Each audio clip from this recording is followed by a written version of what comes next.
Hello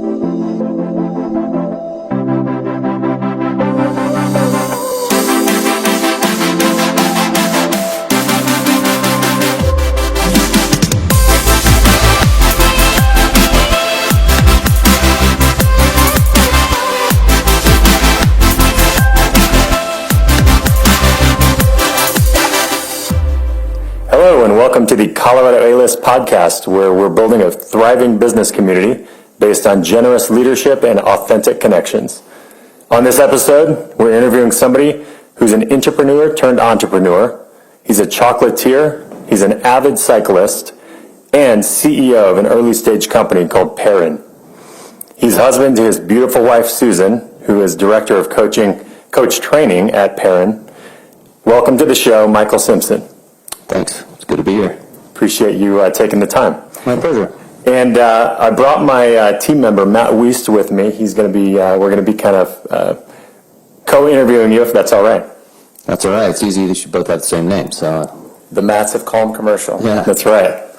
So let's kick right in. Michael, other than what Matt just described to you, are there any other charitable organizations or groups that you want to talk about that you're a part of?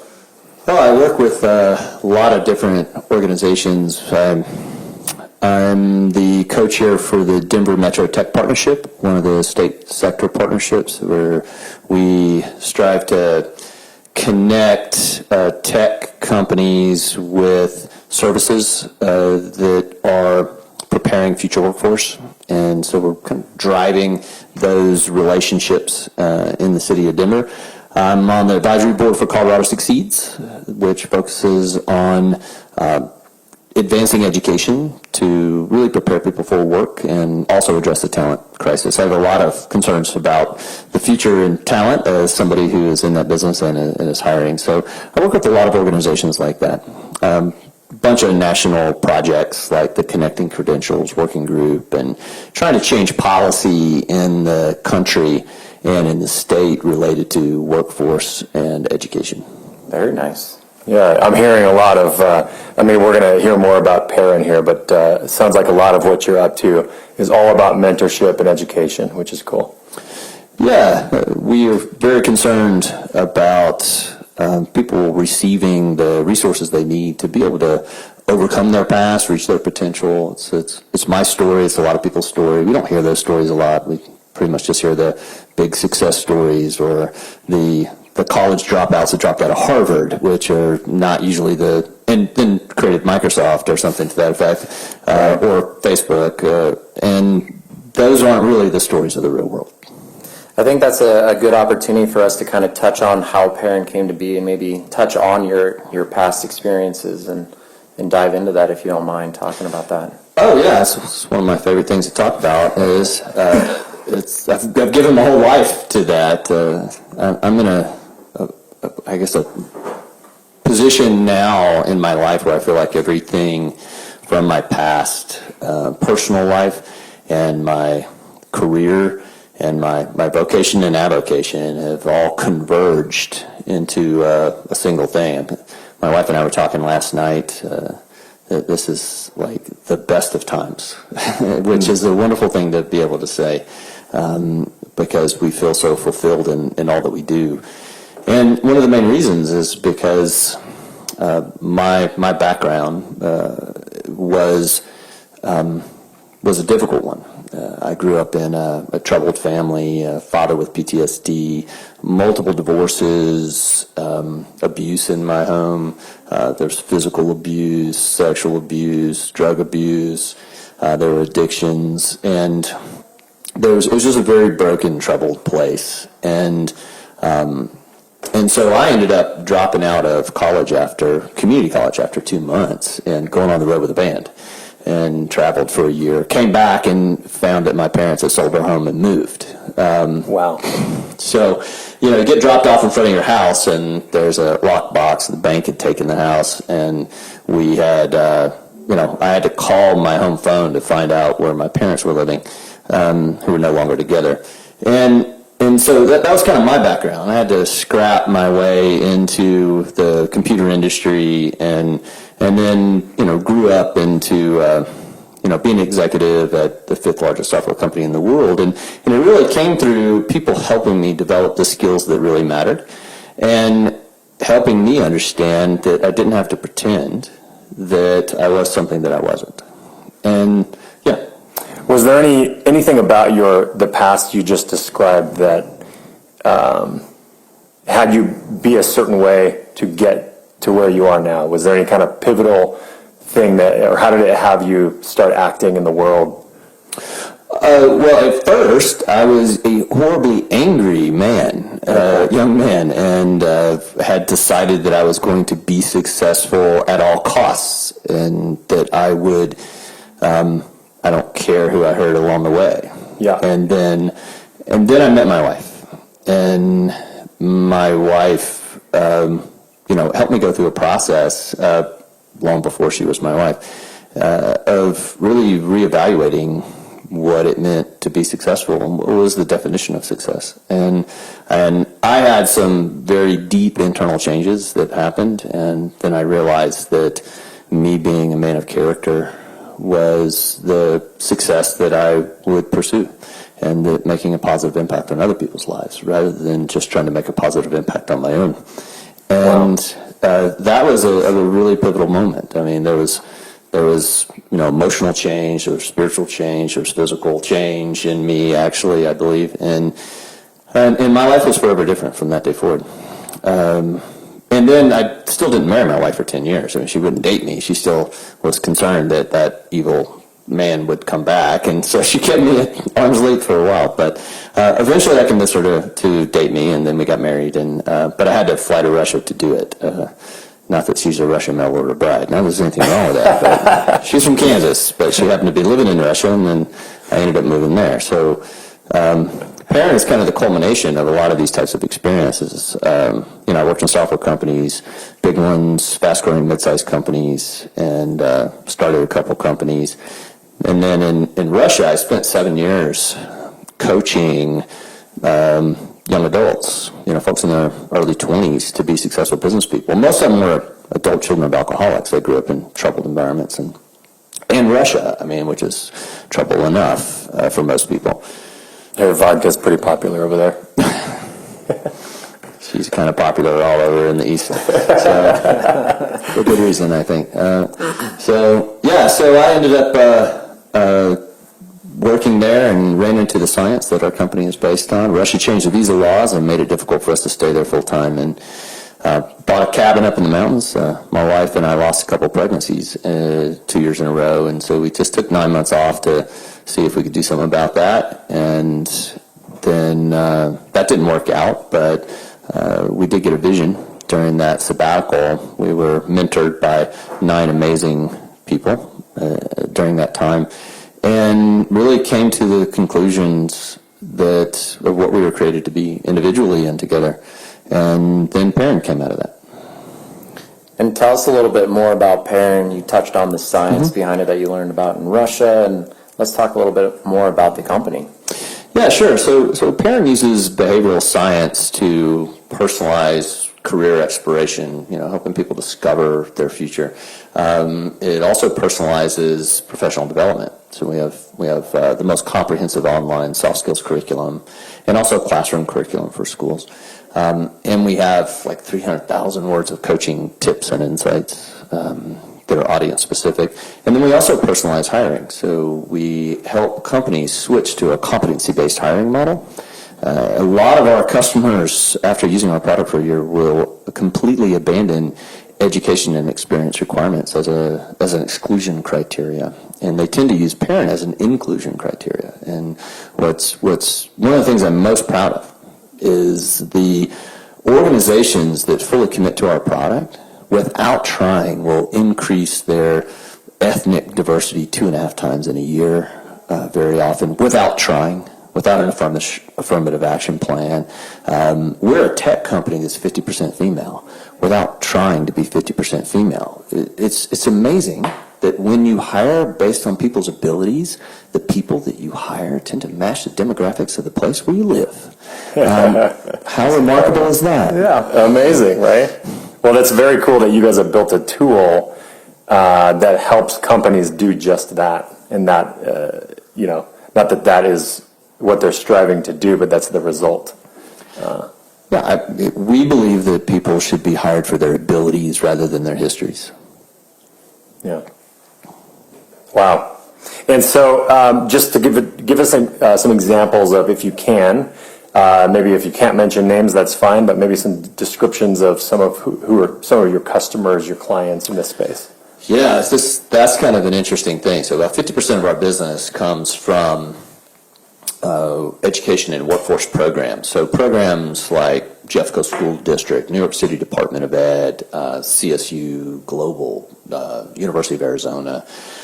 And then programs like Hope House for Teen Moms, which is one of my favorite programs. My wife was adopted, my sister was adopted, my wife's brother was adopted. I have a really soft spot in my heart for teen moms who make that commitment and follow through with it.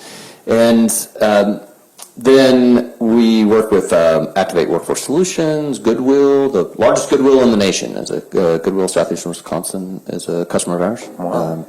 Then on the business side, we have customers everywhere from Northrop Grumman to Ziggy's Coffee. So a lot of different very diverse pieces around that. Yeah. So the thing is, everybody has behaviors, right? I mean, every single company has employees. Mm-hmm. Every person that they employ has certain types of behaviors that will make them succeed or make them fail in different levels. And what we do is we help identify those the success criteria and help you understand when someone has exceptionalism that you may not know about that your team may need. And also where people have gaps. So you can hire with your eyes wide open and say, when we hire this person, we need to work on developing them in these areas. And they need to be open to that development. So right, that's an important piece. It's an important piece. Yeah. And so we're actually the only behavioral science out there that measures where people want to develop. So we very often have heard customers, and even we have done this, when you're down to the two final candidates and just about everything's the same, but you have one candidate that wants to move closer to the target, closer to what we believe are the success criteria, and the other one either wants to stay the same or move away. We hire the one that might have less skills, that might have less experience, because we know that in a shorter amount of time, it's kind of we use the term judo coaching. If somebody's already moving in a particular direction, you put a little bit of energy into that, and you're going to get a much quicker result. And you've kind of touched on this, and we're talking about coaching. Mm-hmm. I've heard you say coaching a couple of times. So tell us a little bit more about your philosophy around coaching versus leadership versus mentorship, if you don't mind touching on that. Yeah, I can't say it's necessarily mine per se, but coaching is a very different thing than, counseling focuses on your past and trying to understand your past and how it impacts your present. Mentoring is really more about the mentor than it is about the mentee. It's like, let me tell you what to do based on my experience. Teaching is, let me tell you about something, right? Coaching is really the only situation where you put that person completely in charge. When I sit down for a coaching session, I probably do 5 or 6 a week with staff members here. I say, so what's on your agenda for our meeting? They get to create the a friend of mine actually has this. He said he first learned about this when he was learning how to fly, and he was doing a checkout flight, and his instructor was sitting in the co-pilot seat, and he just sat there and didn't say anything. And he's like, "Well, what should I do? What do you want to do?" "Well, I want to fly." "Okay." So what kind of tools can I provide is what you're getting at. So from a coaching perspective, it is me as the employee, I lay the groundwork, and you say, what can I help you with? How can I help you get from X? I'll help you define those goals, right? So, but you have to own those goals. Yeah. Okay. You need to identify what the barriers are for you accomplishing those goals. Mm-hmm. What help you need. You need to ask for that help. You need to do the analysis of that. I'll help you process it. But a good coaching conversation should be about 10% of the coach speaking and about 90% of the other person speaking. Yeah. And the key to doing that is to become a master question asker. And that's one of the things that we do here in the office is constantly teach people to live in a state of curiosity. It's one of our 5 values of our company is to remain curious. And you would be amazed at how much easier things become when people with good intuition don't use it too much. That's awesome. Well, it's also cool that I think generally everyone agrees that if somebody has skin in the game, they're going to, if they have ownership in a process, they're going to have more desire to have that process win. And the structure of your coaching allows them to create, that whole process for themselves. For sure. I think that's it. We believe in the coach approach to leadership. And there's one way to lead, which is telling people what to do. And there's another way to lead, which is helping people identify the most pertinent goals for them and the organization, and then helping get everything out of the way for them to be able to accomplish those goals and give them the tools to be able to get there. My favorite definition of a leader really encapsulates this is by Brene Brown in the book Dare to Lead. I love Brene Brown. Probably half our office has read Brene Brown's books. She's amazing. Yeah. And that quote is, a leader is anyone who takes responsibility for finding the potential in people and processes and has the courage to develop that potential. Wow.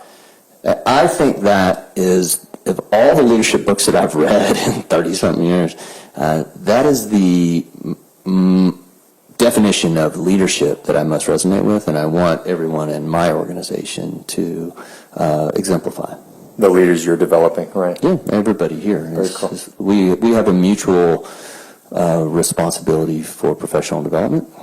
I probably freaked out a new employee yesterday, and I said, "Do you have a responsibility to develop me?" No, because you're the CEO. I said, we don't have a hierarchical trickle-down kind of development. I don't go to your boss and say, you need to help him change in this way. I have a conversation with you, and if I do something that you think I would be better served or the organization would be better served if I did differently or if I responded differently in situations, you personally have a responsibility to talk to me about that. This is bidirectional, it's matrixed, it's not hierarchical in any way. Yeah. And as long as we can continue to do that, we will. Nice. People don't believe it.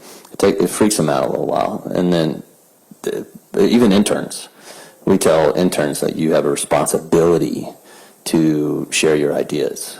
And your only failure would be not doing that and to share your observations. And they don't believe us. And then about a month later, they're like, you people actually live this stuff. And then we unleash them. And it's quite remarkable. The next time we do an internship thing, we have 5 times the applicants from the same organization just because they go back and talk about it. Wow.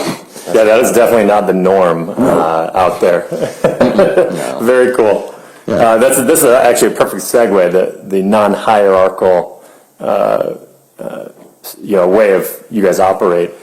Talk about the titles that you guys have, if we can jump into that. Yeah, I think that's a very interesting topic about your company. Or what you guys have on the business cards. Well, one of our values of our company, we have 5 values. One is value the whole person. The other one is remain curious. The third one is choose growth over comfort. The fourth one is own our outcomes. And the fifth one is bird dog joy, and I can explain that later. But the first one is really kind of the important thing, is value the whole person. We recognize that every single person that works here is more than just their job title. There's something else about them that they think is valuable. And when you actually learn about them, you are kind of amazed. And we put 2 titles on every single business card. One is the title for your actual job, so that people will know what you do. And the other one is, how would you like to describe yourself in a title? We have lots of different things, but it never fails that whenever you pass that card out, you immediately engage in a conversation about the second title that has nothing to do with your job whatsoever. But it's more about you as a person. And I think we're actually now carrying our values out. Mine is a master chocolatier. And in that 9-month sabbatical that we took, one of the things that we were instructed to do was to learn something that is completely unrelated to your job. It's kind of clear your mind, get you focused on other things. And so I became a chocolatier. Took a course, started to do this.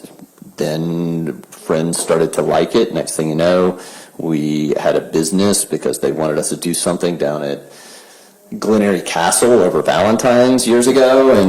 And I, at the end of it, I said, honey, we spent more money than we made, so we actually now have to do enough of this chocolate business to now pay for what we had to do to get this job.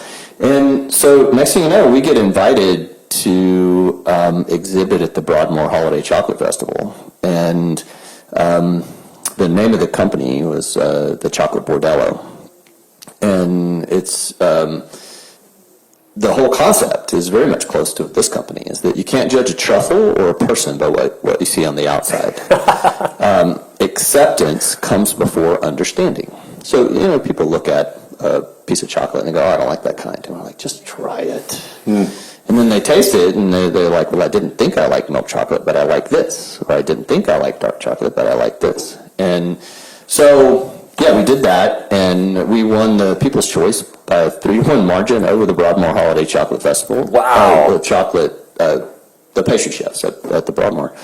And then we went back the next year, and we won by a 5-1 margin. And the next year they said, we just stopped counting. And so then You're dominating the chocolate industry. Then we started to get invited to all of these different types of events, and we would win. The Indulgence Festival down in Colorado Springs said that they created a new category called Best in Show because we won too many of them so that other people could win. And so I was like, I guess we have something here. Then Vail Resort started carrying them, and Ridge Street Winery and Breck Cheese and Chocolate started carrying them.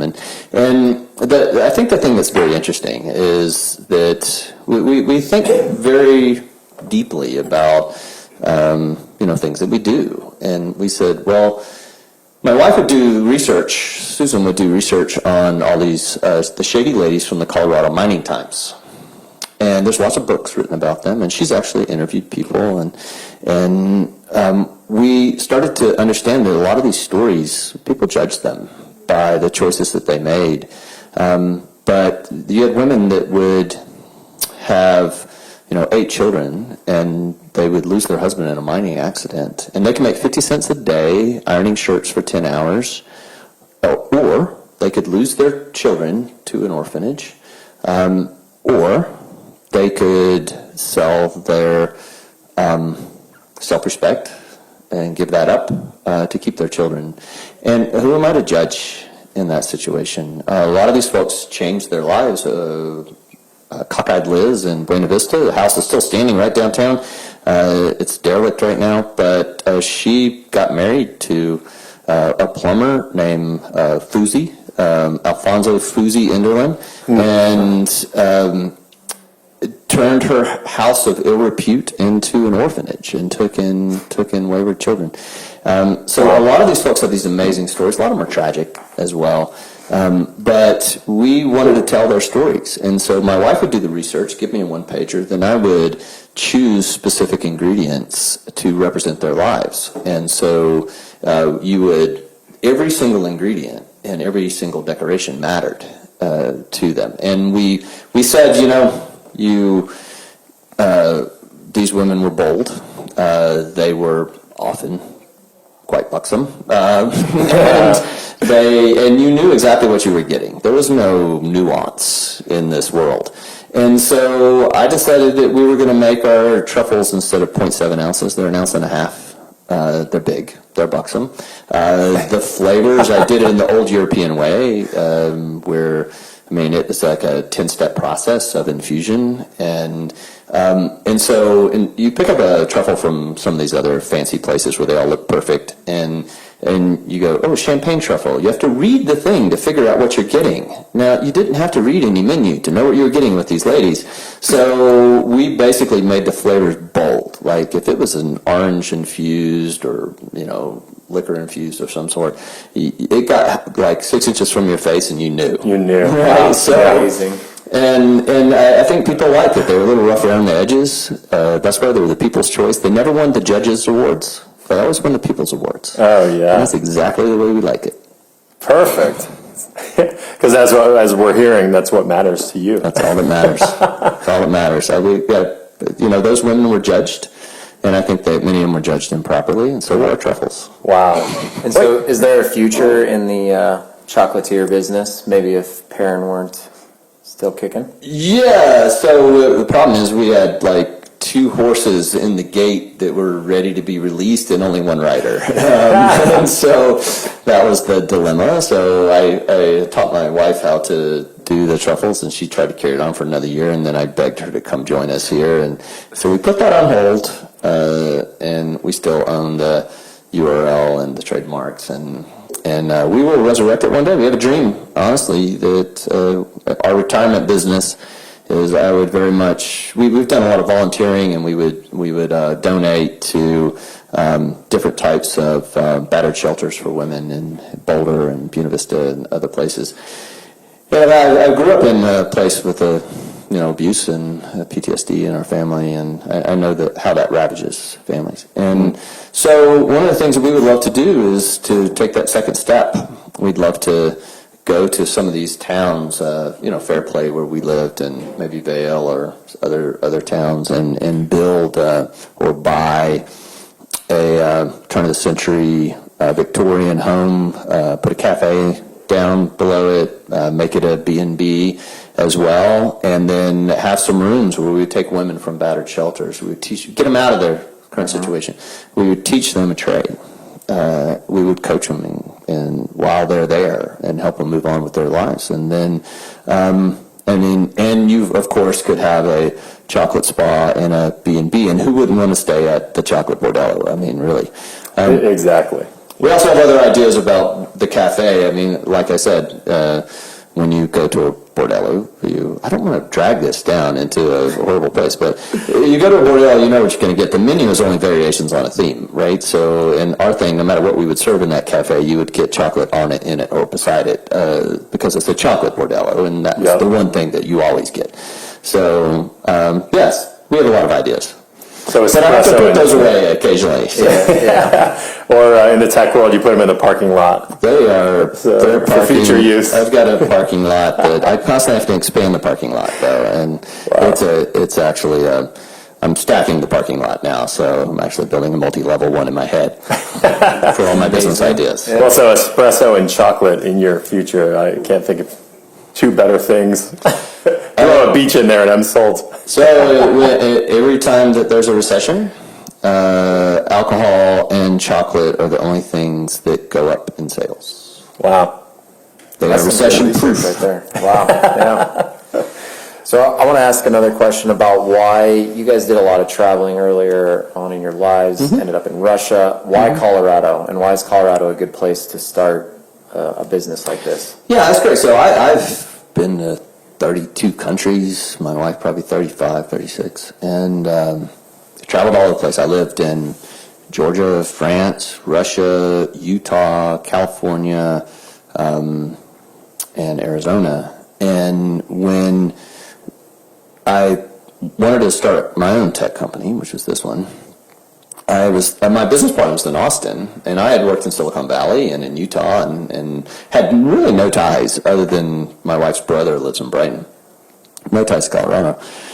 And we had this cabin up in the mountains, and I said, well, let's just look at Denver. So this is 7.5 years ago, almost 8. And I started to go to some of these tiny little meetups. And honestly, there was not much happening in the tech community 8 years ago, 7 years ago in Colorado. People think now it's this wonderful tech hub. Right. But there was something unique about Colorado. You'd go to one of these little mixers and someone would say, hey, what is your business doing? I'm like, well, we're thinking about doing this. And they say, you need to meet this person and this person. That night, sometimes within an hour, I would get 2 warm email intros. Now, I've never seen that happen anywhere else. And if you like peek over someone's shoulder in a coffee shop in Silicon Valley, they close the lid of their thing because their idea is so wonderful that someone's going to steal it. They'd never open their Rolodex for you. Right. Other places are very cliquish. I like Utah. I think Utah is probably a little less cliquish than it was, but it seemed that way a little bit when I was there. Austin has its own issues. And there was just this sense of so many people in Colorado were transplants. And the thing that I kind of attribute the openness to is that I feel like people here have never forgotten what it's like to not know anyone. And somebody helped them. And God bless that first person, because somebody helped them get connected and feel like this was home. And they've been passing it forward ever since. And I myself feel an obligation. You know, if there's a young entrepreneur who says, hey, I have this idea, would you mind looking at my deck? I stop and I will set time and I will look at his pitch deck and I will talk to him and introduce him to people, right? If I think there's merit. So that's what I think is different about this place. And I said, as long as that's true, as long as the government, education, workforce, and industry can talk and seem to care about the same stuff, this is going to work out. And 7 years later, it seems like I guessed right, because I would not want to be anywhere else, honestly. I think Denver and Colorado as a whole, just throughout the whole state, is just a fabulous place to start a business, especially a tech business. Yeah, I could not agree more. This is such a helpful community here, especially in the entrepreneurial community. Yeah. And I mean, frankly, you just hit the nail on the head with regard to what we're doing with this podcast, which I mentioned in the beginning, which we are building a business community based on generous leadership and authentic connections. And that's, Wow. You just mentioned that, so. Maybe that's why I'm on your podcast. Somebody heard me say that before, probably. Yeah. Yep. So, this is a perfect segue into, these are just, these next questions are more about you personally. These are meant to be rapid fire, quick answers. If nothing comes to mind, you can say pass. Totally fine. Matt, do you want to kind of run us through this? Let's go through this kind of quickly. Sure. So, name your hero. I don't believe in heroizing anybody. I get proud of a whole lot of people and their actions. I kind of think that word is very often poorly used. So I typically don't use it myself. Okay. Cool. What about your favorite news source? Somebody's mouth. I think if you can go directly to where it is, I prefer that over anything. And a lot of the other ones I don't trust. Fair. I'm a skeptic by nature. I think a lot of our listeners are probably in that same category. Yeah. So. What's your favorite book? That's a tough one. I can say, and I can give you an example. I love books that take me out of my typical space and help me to think tangentially. One of the examples is like Wind, Sand, and Stars by the author of The Little Prince, Antoine de Saint-Exupéry. It's a fabulous book. There's a quote in the back of that book as he's sitting in this train in the middle of the East, and he's looking at all these children and people in poverty, and he says something to the effect of, do we have the next Michelangelo here that will never be realized because of his circumstances? And is it that kid or is it that kid? I totally butchered that quote, but that's the gist of it, is that the potential in people and how is that potential held back by their circumstances, and how could it be released is how the book kind of closes.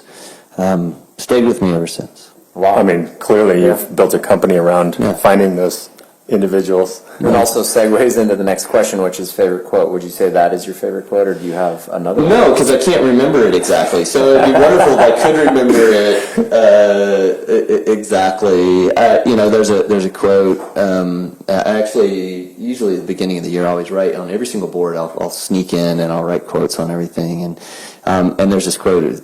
The actual person escapes me right now. But the problem with innovation isn't getting new ideas into your head, but getting old ideas out. And I really think that is the biggest objective that I have to, help people with internally and myself, is to set aside this is the way it's done.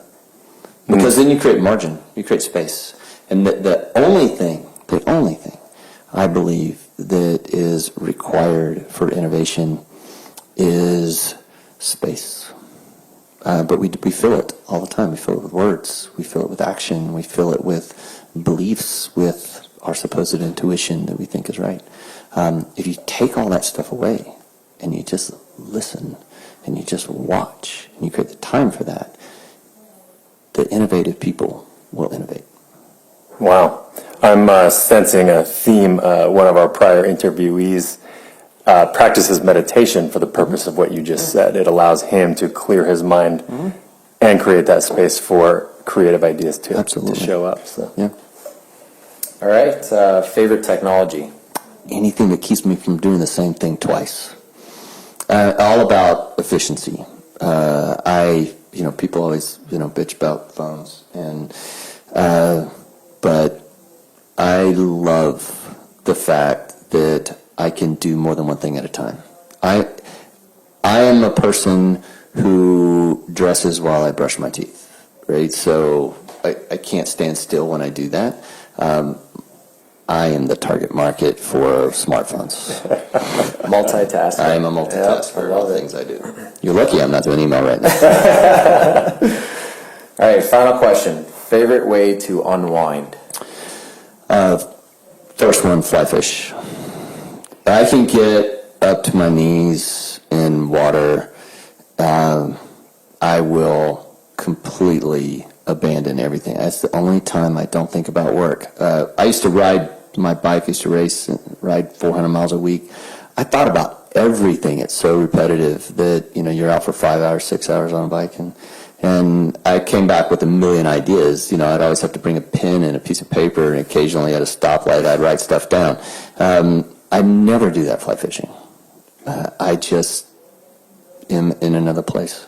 That's amazing. Where's the best place to go fly fishing? You would like to know. I do want to know. We'll keep it secret just for you. That perfect hole, yeah. Nobody ever says. Yeah, exactly. I have my spot. Yeah.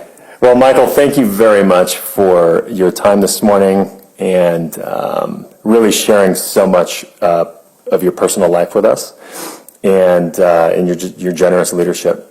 We appreciated the interview here and wish you the best. And before I forget, for those listeners that would like to learn more about PAIRIN, and it's PAIRIN, can you share quick contact information, best way to reach you? Yeah, you can send me an email at msimpson@pairin.com. And I'm from the South. We don't use unnecessary consonants as the ends of words. And so we kind of pair people to jobs and careers and coaching. So that's how PAIRIN came about. Great. Awesome. And with that, we'll call it a close. Thank you very much. My pleasure.